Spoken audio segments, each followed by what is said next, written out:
بسم اللہ الرحمن الرحیم۔ السلام علیکم ورحمۃ اللہ وبرکاتہ۔ عزیز طلبہ کرام، امید ہے آپ خیریت سے ہوں گے۔ بسم اللہ الرحمن الرحیم۔ سنن نسائی جلد دوم، کتاب مناسک الحج، باب فضل الحج۔ اس باب کے حوالے سے الحمدللہ ہم گزشتہ بھی کئی روایات پڑھ چکے، اور آج کے سبق میں بھی انشاءاللہ العزیز اسی باب کی جو بقیہ روایات ہیں وہ انشاءاللہ سمجھنے کی اور سیکھنے کی کوشش کریں گے۔ آج کا سبق شروع کرنے سے قبل گزشتہ سبق کا خلاصہ دہرا لیتے ہیں اور یہ جان لیتے ہیں کہ گزشتہ سبق میں ہم نے کون سی چیزیں سیکھنے کی اور سمجھنے کی کوشش کی۔ گزشتہ سبق میں ہم نے کتاب مناسک الحج سے باب فضل الحج کی روایات اور اس میں عبارت حدیث، ترجمہ، رجال السند، لطائف الاسناد اور جو فوائد اور مسائل الحدیث تھے وہ الحمدللہ سمجھنے کی کوشش کی۔ آج کے سبق میں انشاءاللہ العزیز ہم کتاب مناسک الحج سے باب فضل الحج اور اس کا جو بقیہ حصہ ہے، بقیہ روایات ہیں، وہ انشاءاللہ العزیز ہم آج کے سبق میں سیکھیں گے اور سمجھنے کی کوشش کریں گے۔ تو شروع کرتے ہیں جی اپنا آج کا سبق۔ اللہم صلی وسلم علی نبینا محمد صلی اللہ علیہ وسلم۔ امام نسائی رحمہ اللہ فرماتے ہیں قال اخبرنا ابو عمار الحسين بن حريث المروزي قال حدثنا الفضيل وهو ابن عياس عن منصور عن ابي حازم عن ابي هريرة رضي الله عنه قال قال رسول الله صلى الله عليه وسلم من حج هذا البيت فلم يرفث ولم يفسق رجع كما ولدته امه۔ حضرت ابو ہریرہ رضی اللہ تعالیٰ عنہ سے مروی ہے، انہوں نے فرمایا رسول اللہ صلی اللہ علیہ وسلم نے فرمایا کہ جو شخص حج کرتا ہے اس گھر کا اور نہیں وہ کرتا کوئی بھی شہوانی کام یا جنسی کام دوران حج، اور نہ ہی وہ نافرمانی کرتا ہے حج کے دوران،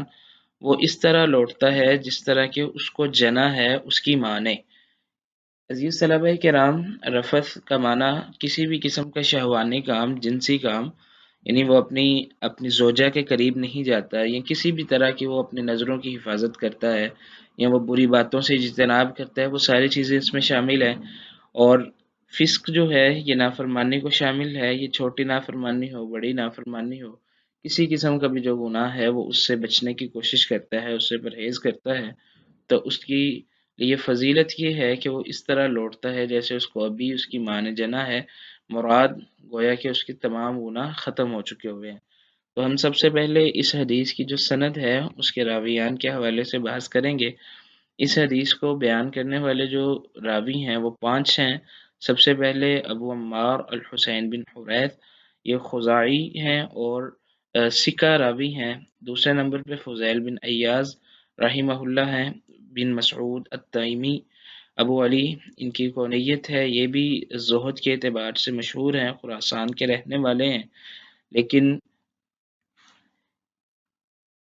ان کا آبائی قبیلہ جو ہے وہ خراسان ہے اور خراسان کے علاقے سے تعلق ہے، لیکن مکہ میں رہے اور ثقہ ہیں، عابد ہیں، امام ان کو مانا گیا۔ منصور بن معتمر السلمی ابو عتاب ان کی کونیت ہے، یہ کوفہ کے رہنے والے ہیں اور ثقہ اور ثبت ہیں۔ چوتھے نمبر پہ ابو حازم ہیں، سلیمان الاشجعی الکوفی، ثقہ ہیں یہ بھی راوی، اور 5ویں نمبر پہ حضرت ابو ہریرہ رضی اللہ تعالی عنہ ہے، اللہ تعالی عالم بالصواب۔ اب ہم اس حدیث کے بارے میں جو اس سند کے لطائف ہیں ان پہ گفتگو کرتے ہیں، اس سند میں کیا خوبیاں ہیں۔ خوبیوں کے حوالے سے یہ ہے کہ یہ خماسیات میں سے ہے، اور اس کو بیان کرنے والے 5 راوی ہیں، اس کو راوی جتنے بھی ہیں وہ سارے کے سارے صحیحین والے راوی ہیں۔ اور اس سند میں ایک خوبی یہ بھی ہے کہ اس میں اخبار، تحدیث اور عنعنہ،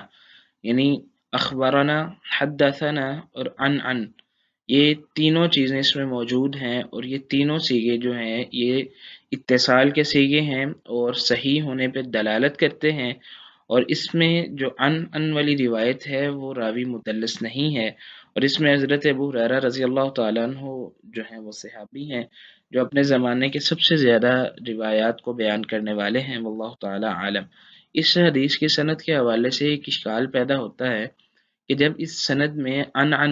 یعنی 2 راوی جو ہیں ان کے درمیان واضح طور پہ ملاقات یا اتصال کا کوئی صیغہ نہیں ہے، اور راوی جو بیان کرنے والے ہیں وہ عن کے ساتھ ہی بیان کر رہے ہیں، وضاحت نہیں کر رہے، تو کیا آیا یہ سند ضعیف ہے؟ تو تو اس کا جواب بھی آپ کے سامنے موجود ہے۔ ابن حجر رحمہ اللہ نے اس کا جواب دیا کہ جو عن والے الفاظ ہیں، یعنی جو راوی ان کے ساتھ بیان کر رہے ہیں، ان کی ملاقات اور ان کا اتصال دوسرے راوی کے ساتھ ثابت ہے اور اس کا باقاعدہ حوالہ موجود ہے، تو لہٰذا ہم اس سند کو ضعیف نہیں کہہ سکتے۔ تدلیس کی وجہ سے اس کے بارے میں کلام نہیں کیا جا سکتا، کیونکہ راوی کی دوسرے راوی سے اتصال اور ملاقات اور ان سے علم کو لینا، اس حدیث کا لینا جو ہے وہ ثابت ہو چکا ہوا ہے۔ تو اس اعتبار سے یہ عن جو ہے یہ اس سند کی ایک خوبی ہے، اور اس میں جو روایت بیان کرنے کے سیغے ہیں جیسے اخبرنا، حدثنا اور عن، یہ تینوں موجود ہیں، اور ان تینوں سیغوں کو اتصال کے سیغے مانا جاتا ہے، اور یہ بالکل روایت جو ہے وہ درست ہے۔ واللہ تعالی عالم بالصواب۔ اب ہم اس حدیث کے حوالے سے جو مسائل ہیں وہ دیکھتے ہیں۔ المسألۃ الاولی، پہلا مسئلہ جو ہے وہ اس کے درجات کے حوالے سے ہے، یعنی حضرت ابو ہریرہ رضی اللہ تعالیٰ عنہ والی جو حدیث ہے یہ متفق علیہ ہے۔ دوسرے نمبر پہ اس حدیث کے جو متابع اور شواہد ہے، مختلف مقامات کے ان کو بیان کیا گیا، اور ان کی روایات کے جو نمبر ہیں، کتب ہیں، وہ سارے آپ کے سامنے موجود ہیں۔ اور تیسرے نمبر پہ ہیں جی اس سند سے اور اس حدیث سے حاصل ہونے والے جو فوائد ہیں وہ کون کون سے ہیں۔ سب سے پہلا جو مصنف رحمہ اللہ نے باب قائم کیا ہے، اور وہ یہ ہے کہ حج کی فضیلت کو بیان کرنا، اس حدیث سے حج کی فضیلت ثابت ہوتی ہے۔ دوسرے نمبر پہ یہ ہے کہ حج جو ہے، جو اپنی شرائط کو پورا کرنے والا ہو، اور شرائط بھی وہ جو اس حدیث میں ذکر کی گئی ہیں، اگر وہ ان شرائط کے ساتھ مکمل کیا جائے تو ایسا حج گناہوں کو مٹا دینے والا ہے، چاہے وہ کبائر ہوں یا صغائر ہوں۔ یعنی وہ حج جس میں رفث، فسق، یہ دونوں چیزیں نہ ہوں، اور قرآن مجید کی آیت کے مطابق جدال، کسی قسم کا کوئی جھگڑا بھی نہ ہو، تو یہ حج جو ہے یہ بہترین حج ہے، اور ایسا حج کبائر اور صغائر کو مٹا دینے والا ہے۔ اور چوتھے نمبر پہ مسئلہ اس حدیث سے یہ ثابت ہوتا ہے کہ بے شک فسق جو ہے، اگرچہ وہ عام حالات میں منع ہے، اور ایک شخص پہ یہ لازم ہے کہ وہ ہر گناہ سے بچتا رہے، ہر نافرمانی سے بچتا رہے، لیکن دوران حج اس کی مزید تاکید کر دی گئی کہ حج کے دوران وہ کسی قسم کی نافرمانی میں شامل نہ ہو، اور دوران حج ہمہ وقت اللہ کی فرمانبرداری اور اطاعت گزاری میں وہ اپنا وقت گزارے، تو یہ اصل میں حج مکمل ہے۔ ایسا حج جو ہے یہ گناہوں کو معاف کرنے والا ہے، اور جو فضیلت بیان ہوئی ہے گویا کہ وہ اسی طرح ہے شخص جیسے کہ اس کی ماں نے ابھی اس کو جنا ہے، یعنی اس کا کوئی گناہ نہیں ہے، اس وقت وہ معصوم ہے گناہوں سے۔ واللہ تعالی عالم بالصواب۔ اب ہم دوسری حدیث دیکھیں گے اسی باب کی، باب فضل الحج۔ قال اخبرنا اسحاق بن ابراہیم قال انبانا جریر عن حبیب وهو ابن ابی عمرہ عن عائشة بنت طلحہ قالت اخبرتني المؤمنین عائشہ رضی اللہ عنہا قالت قلت یا رسول اللہ الا نخرج فنجاهد معك فإني لا أرى عملا في القرآن أفضل من الجهاد قال لا ولكن أفضل الجهاد وأجمله حج البيت حج مبرور۔ ام المومنین سیدہ عائشہ صدیقہ رضی اللہ تعالی عنہا سے روایت ہے، انہوں نے فرمایا میں نے کہا اللہ کے نبی صلی اللہ علیہ وسلم سے، اے اللہ کے رسول صلی اللہ علیہ وسلم، کیا ہم آپ کے ساتھ نہ نکلیں اور ہم آپ کے ساتھ جہاد کریں؟ بس بے شک میں نہیں دیکھتی کسی عمل کو قرآن میں جو افضل ہو جہاد سے بھی،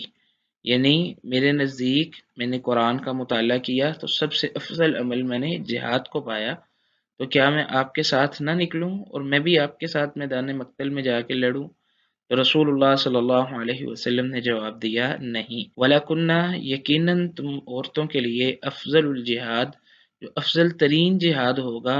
اور خوبصورت ترین جہاد ہے وہ حج بیت اللہ ہے اور حج مبرور ہے۔ یہ اما عائشہ صدیقہ رضی اللہ تعالی عنہ کا سوال، ان کے نزدیک قرآن میں سب سے افضل عمل جہاد فی سبیل اللہ ہے، لیکن اللہ کے نبی صلی اللہ علیہ وسلم نے عورتوں کے لیے حج بیت اللہ کو افضل عمل قرار دیا۔ تو یہاں پہ ایک لفظ کے حوالے سے وضاحت دیکھ لیجئے، یہ لفظ ہے لا وَلَكُنَّ أَفْضَلُ الجہاد۔ یہ جو وَلَكُنَّ ہے اس کے حوالے سے کچھ اختلاف موجود ہے۔ اگر ہم اس لفظ کو اسی انداز سے پڑھیں وَلَكُنَّا، تو اس سے مراد یہ جمع مؤنث کی ضمیر ہوگی جو خطاب کے لیے حاضر کے لیے جمع مؤنث حاضر کی ضمیر کے طور پہ ہم اس لفظ کو پڑھیں گے، اور اس وقت اس کا ترجمہ یہ ہوگا تم سب عورتوں کے لیے افضل ترین جہاد اور خوبصورت جہاد حج بیت اللہ ہے۔ لیکن بعض فقہا اور بعض محدثین اس لفظ کو حرف استدراک کے طور پہ جانتے ہیں اور حرف استدراک کے طور پہ پڑھتے ہیں، اور وہ اس طرح پڑھا جائے گا لا ولاکن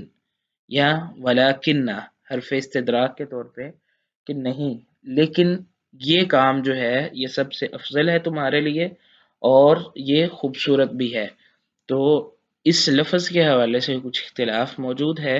لیکن جو راجح بات معلوم ہوتی ہے علماء کے اقوال اور محدثین کے آراء سے، وہ یہی ہے کہ اس لفظ کو جمع مؤنث حاضر کی ضمیر کے طور پہ ولا کنہ پڑھنا وہ زیادہ بہتر ہے، واللہ تعالی عالم بالصواب۔ اب ہم سب سے پہلے اس حدیث کے جو راوی ہیں ان کے حوالے سے دیکھتے ہیں۔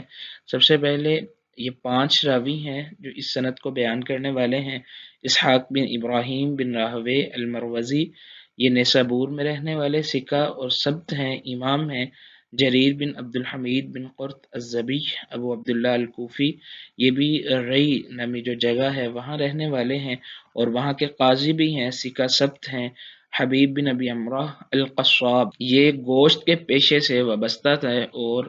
گوشت بیچتے تھے، ان کو لحام بھی کہا جاتا تھا۔ ابو عبداللہ الحمانی الکوفی، یہ بھی ثقہ ہیں۔ اس کے بعد یحییٰ بن مغیرہ الرازی رحمہ اللہ جو ہیں وہ ان کے بارے میں مزید تفصیلات اور علماء کے جو اقوال ہیں وہ لے کے آئے ہیں، اور ان اقوال میں سے ہم امام بخاری رحمہ اللہ کا قول دیکھ لیتے ہیں جو علی بن مدینی رحمہ اللہ سے بیان کرتے ہیں کہ ان کی 15 کے قریب احادیث ہیں جو لی گئی ہیں اور کتب میں بیان کی گئی ہیں۔ یہ 142 ہجری میں فوت ہوئے اور ان سے ایک جماعت روایت کرنے والی ہے سوائے امام ابو داود رحمہ اللہ کے، اور امام ابو داود رحمہ اللہ نے اپنے سنن میں تو ان کی روایت نقل نہیں کی، لیکن اپنی کتاب الناسخ والمنسوخ میں ان کی روایات لے کے آئے ہیں، اور اس کتاب میں بھی ان کی مزید روایات ہیں جن کے نمبر آپ کے سامنے موجود ہیں۔ اس کے بعد چوتھے نمبر پہ جو اس حدیث کی سند میں راوی موجود ہیں عائشہ بنت طلحہ بن عبید اللہ ہیں، یہ ثقہ ہیں اور عرب میں مشہور بھی تھی۔ اور 5ویں نمبر پہ ام المومنین سیدہ عائشہ صدیقہ رضی اللہ تعالی عنہا ہیں، جو کثرت کے ساتھ روایات بیان کرنے والے صحابہ ہیں، ان میں سے ایک ہیں، واللہ تعالی عالم بالصواب۔ اب ہم اس سند کے جو لطائف ہیں وہ دیکھ لیتے ہیں، یہ خماسیات میں سے ہیں اور اس کے راوی جو ہیں رجال الجماعہ ہیں، اور اس میں سیدہ عائشہ رضی اللہ تعالی عنہا راویہ ہیں جو مکثرین سبعہ میں شامل ہیں، جن کی 2210 احادیث ہیں، واللہ تعالی عالم بالصواب۔ اب اس حدیث سے ثابت ہونے والے جو مسائل ہیں ان پہ غور کرتے ہیں جی۔ سب سے پہلا مسئلہ سیدہ عائشہ رضی اللہ تعالی عنہ والی روایت کا درجہ، اس کو امام بخاری رحمہ اللہ نے بھی نقل کیا ہے۔ دوسرے نمبر پہ اس حدیث کے توابع اور شواہد جو ہیں وہ ہیں۔ تیسرے نمبر پہ اس حدیث کے فوائد، اور فوائد میں سے سب سے پہلا فائدہ جو مصنف رحمہ اللہ نے باب قائم کیا ہے کہ حج کی فضیلت ثابت ہو رہی ہے۔ دوسرے نمبر پہ یہ ہے کہ بے شک حج عورتوں کے لیے جہاد فی سبیل اللہ سے بھی افضل ہے، اور تیسرے نمبر پہ جو امام بہقی رحمہ اللہ نے کہا ہے وہ اپنی کتاب میں یہ روایت لے کے آئے ہیں، کہتے ہیں کہ یہ دلیل ہے کہ حضرت ابو واقد رضی اللہ تعالیٰ عنہ والی جو روایت ہے، رسول اللہ صلی اللہ علیہ وسلم نے فرمایا کہ یہ حج بیت اللہ کرنا ہے، اس کے بعد پھر اپنے گھروں میں رکنا ہے، گھروں میں ٹھہرنا ہے۔ یہ بات دلیل ہے اس پہ کہ حج واجب ہے عورتوں پر بھی مرۃ واحدہ، زندگی میں ایک ہی مرتبہ، جس طرح کہ واضح ہے اس کا وجوب مردوں پر بھی ایک ہی مرتبہ۔ یعنی امام بہقی رحمہ اللہ کی روایت کا جو حوالہ پیش کیا گیا، اس سے مراد نبی کریم صلی اللہ علیہ وسلم نے عورتوں سے حج کے موقع پہ کہا تھا کہ یہ حج کرنا ہے اور اس کے بعد اپنے گھروں میں رک جانا ہے۔ اس حدیث سے معلوم ہوتا ہے کہ جس طرح مردوں پہ ایک دفعہ فرض ہے، اسی طرح عورتوں پہ بھی ایک ہی دفعہ زندگی میں فرض ہے، لیکن یہ اس بات ثبوت یا دلیل نہیں ہے کہ ان کو زائد حج سے روک دیا گیا ہے۔ یہاں پہ بات مکمل ہو جاتی ہے۔ فوائد میں سے ایک فائدہ یہ بھی ہے کہ بے شک حکم جو قرار فی البیوت کا ہے قرآن مجید میں، اعوذ باللہ من الشیطان الرجیم وقرن فی بیوتکن، نہیں ہے مراد علی سبیل الوجوب کہ اس کو وجوب پہ ہم نہیں لیں گے، یعنی یہ جو کرنا والا حکم ہے ہم اس کو واجب نہیں سمجھیں گے، جس طرح کے عمومی طور پہ کہا جاتا ہے کہ یہ وجوب پہ دلالت کرتا ہے، ہم عام بات کے برعکس بات کرتے ہیں کہ یہ وجوب کے لیے نہیں ہے۔ لیکن جو اس آیت سے بات ثابت ہو رہی ہے اور ظاہر ہو رہی ہے، بے شک امر وجوب کے لیے ہوتا ہے، لیکن مراد اس سے وہ ہے کہ جاہلیت والی زیب و زینت اختیار کر کے نہ نکلے، ویسے اگر نکلنا چاہے تو وہ نکل سکتی ہیں بدلیل قولی تعالی، اللہ رب العزت کی اس فرمان میں یہ دلیل موجود ہے، اعوذ باللہ من الشیطان الرجیم وقرن فی بیوتکن ولا تبرجن تبرج الجاہلیت الاولی، اور جب وہ نکلتی ہیں پردہ کرتے ہوئے اور اپنی زینت کو ظاہر نہ کرتے ہوئے تو پھر ان پہ نکلنے کی کوئی ممانعت نہیں ہے، وہ نکل سکتی ہیں۔ یعنی اگر کوئی عورت پردہ کر کے اور اپنی زینت کو چھپا کے نکلے تو پھر یہ حکم اس کے لیے نہیں ہے، اور وہ عورت جو اپنی زینت کو چھپاتی نہیں ہے اور پردہ نہیں کرتی، یہ حکم صرف اس کے لیے ہے، جبکہ پردہ کرنے والی عورت کے لیے اور اپنی زینت کو چھپانے والی عورت کے لیے یہ حکم دلیل اور وجوب کے لیے نہیں ہوگا، واللہ تعالی عالم بالصواب۔ اور فوائد میں سے ایک فائدہ یہ بھی ہے کہ یہ حدیث دلالت کرتی ہے کہ جائز ہے عورتوں کا نکلنا جہاد کے لیے اپنے محرم رشتوں کے ساتھ، لقولہ صلی اللہ علیہ وسلم، رسول اللہ صلی اللہ علیہ وسلم کے اس فرمان کی وجہ سے، لَكُنَّ افضل الجہاد، کہ تمہارے لیے افضل ترین جہاد یہ ہوگا۔ بس یہ بات دلالت کرتی ہے کہ جائز ہے عورتوں کا جہاد کے لیے نکلنا، کیونکہ ثبوت افضلیت کا للشیء، کسی چیز پہ ایک چیز کی دوسری چیز پر فضیلت کے لیے ضروری ہے کہ دوسری فضیلت جو ہے وہ اس کے برعکس ہو، یعنی جب عورتوں کے لیے افضل جہاد حج بیت اللہ ہے تو اس کا مطلب یہ ہے کہ حج بیت اللہ کو فضیلت دی جا رہی ہے، تو اس کے مقابلے میں بھی تو کوئی ایسا عمل موجود ہے نا جس کی نسبت اس کو فضیلت دی جا رہی ہے، تو افضل عمل تو حج بیت اللہ ہو گیا، لیکن حج بیت اللہ کو جس عمل کی نسبت سے یہ فضیلت دی گئی ہے وہ جہاد فی سبیل اللہ ہے، تو کسی چیز کو دوسری چیز پہ فضیلت دینا یہ لازم کر دیتا ہے کہ اس افضلیت کے برعکس بھی کوئی نہ کوئی چیز ہونی چاہیے جو کم فضیلت والی ہو، اور یہ جو بات ہم کر رہے ہیں کہ حج بیت اللہ افضل ہے اور اس کے مقابلے میں جہاد فی سبیل اللہ کم فضیلت والا عمل ہے، عورتوں کے معاملے میں اس بات کی تائید جو ہے وہ حضرت ام عطیہ رضی اللہ تعالی عنہا کی روایت سے ہوتی ہے جو متفق علیہ ہے، وہ کہتی ہیں ہم مرہم پٹی کیا کرتی تھی الکلمہ زخمیوں کی، اور ہم مریضوں کے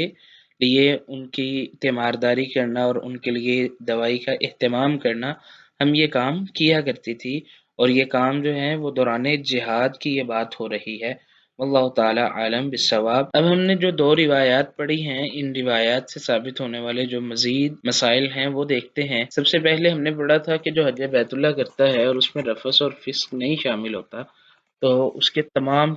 گناہ معاف ہو جاتے ہیں، تو اس حدیث کے حوالے سے مزید تشریح یہ ہے کہ گویا اس کے سب صغیرہ اور کبیرہ گناہ معاف ہو جاتے ہیں، البتہ حقوق العباد کا مسئلہ مختلف ہے، کیونکہ ان کی معافی تو متعلقین کی طرف سے ہی ہو سکتی ہے، لیکن اگر اللہ تعالیٰ متعلقہ شخص کو اپنی طرف سے دے کر راضی کر دے تو اللہ کی رحمت سے بعید نہیں، یعنی مراد اس سے یہ ہے کہ اگر کسی شخص کے ذمے حقوق العباد ہیں تو حقوق العباد کا معاملہ بندوں کے ساتھ ہوتا ہے، اگر بندے معاف کر دیں تو فبیہا و نعمت، لیکن اگر وہ بندہ معاف نہیں کرتا تو اس کے باوجود رسول اللہ صلی اللہ علیہ وسلم کی یہ فضیلت ہے، یعنی ایک بندے کے ذمے حقوق العباد ہیں لیکن وہ حج بھی صحیح والا کر لیتا ہے جو حج مبرور ہے، تو کیا آیا اس کی فضیلت اس کو جب ملے گی تو حقوق العباد کا کیا ہوگا؟ تو اس کے حوالے سے یہ گفتگو ہے کہ حقوق العباد تو بندوں نے معاف کرنے ہیں، اگر وہ بندہ معاف نہیں کرتا تو اللہ رب العزت متعلقہ شخص کو اپنی جناب سے اپنی رحمت سے عطا کر کے اس کو بھی راضی کر دیتے ہیں، اور اس بندے کی پہ بھی حج کی فضیلت کو لاگو کرتے ہوئے اس کو بھی معافی مل جاتی ہے، اور جب ایسا ہو تو پھر اس بات پہ کسی قسم کو کوئی اعتراض باقی نہیں رہتا۔ اور دوسرے نمبر پہ فسق جو ہے ویسے تو ہر حال میں منع ہے، لیکن حج میں بطور خاص منع کیا گیا ہے کہ کسی قسم کی کوئی نافرمانی دوران حج نہیں ہونی چاہیے۔ اور جو دوسری روایت ہم نے پڑھی اس کے بارے میں یہ ہے کہ جہاد کی مشقت عورتوں کے بس کی بات نہیں ہے، یہ واقعتاً ایک مشقت والا عمل ہے، اس لیے وہ جہاد نہیں کر سکتی۔ ویسے بھی خطرہ ہے کہ عورتیں دشمن کے ہاتھوں قید ہو گئی تو وہ ان کی بے حرمتی کرے گا، جو مسلمان مردوں کے لیے ذلت اور رسوائی کی بات ہوگی۔ جنگ میں یہ دونوں چیزیں شامل ہوتی ہیں، بعض دفعہ شکست بھی ہو جاتی ہے، بعض دفعہ قیدی بھی ہو جاتے ہیں لوگ۔ اگر عورتیں قید ہو جائیں تو یہ واقعتاً ہی ایک ذلت اور رسوائی کا سبب بنتا ہے۔ البتہ ابتدائی طور پہ عورتیں زخمیوں کو پانی پلانے، میدان جنگ سے منتقل کرنے اور ابتدائی مرہم پٹی کرنے کے لیے لشکر کے ساتھ چلی جایا کرتی تھی، مگر جب مرد زیادہ ہو گئے تو مندرجہ بالا مقاصد کے لیے بھی عام طور پر عورتوں کا میدان جنگ میں جانا بند ہو گیا، بلکہ رسول اللہ صلی اللہ علیہ وسلم نے بھی ان کے جانے کو پسند نہیں فرمایا۔ آج کے دور کے لیے حکم یہی ہے کہ عورتوں کا افضل ترین جہاد حج بیت اللہ ہے، وہ بیت اللہ کا حج کریں اور اپنے گھروں کی چار دیواری میں محفوظ رہیں اور اپنے گھروں کے جو معاملات ہیں ان کو سنبھالیں۔ واللہ تعالی عالم بالصواب۔ اب ہم اپنے آج کے سبق کا خلاصہ دیکھ لیتے ہیں جی۔ آج کے سبق میں کتاب مناسک الحج سے باب فضل الحج، اس کی عبارت حدیث، ترجمہ، رجال السند، لطائف الاسناد اور مسائل الحدیث، اور اس کے ساتھ ساتھ جو فوائد اور مسائل میں ہم نے سمجھنے کی کوشش کی وہ حج کی فضیلت اور حج کی قبولیت کے جو اہم شرائط ہیں، خواتین کا ذوق عبادت کیسا تھا، یہ تمام چیزیں ان ہیڈنگز کے تحت الحمدللہ ہم نے سمجھنے کی اور سیکھنے کی کوشش کی۔ اگلے سبق میں انشاءاللہ العزیز ہم پڑھیں گے سنن نسائی سے کتاب مناسک الحج، باب فضل العمرہ اور باب فضل المتابعہ بین الحج والعمرہ، یہ دونوں باب انشاءاللہ العزیز ہم آئندہ سبق میں پڑھیں گے۔ اگلے سبق سے پہلے آپ یہ سوالات حل کریں، سوالات آپ کے سامنے ہیں، ان سوالات کو بادلیل حل کرنے کی کوشش کیجیے۔ تب تک کے لیے اللہ حافظ، اپنا خیال رکھیے۔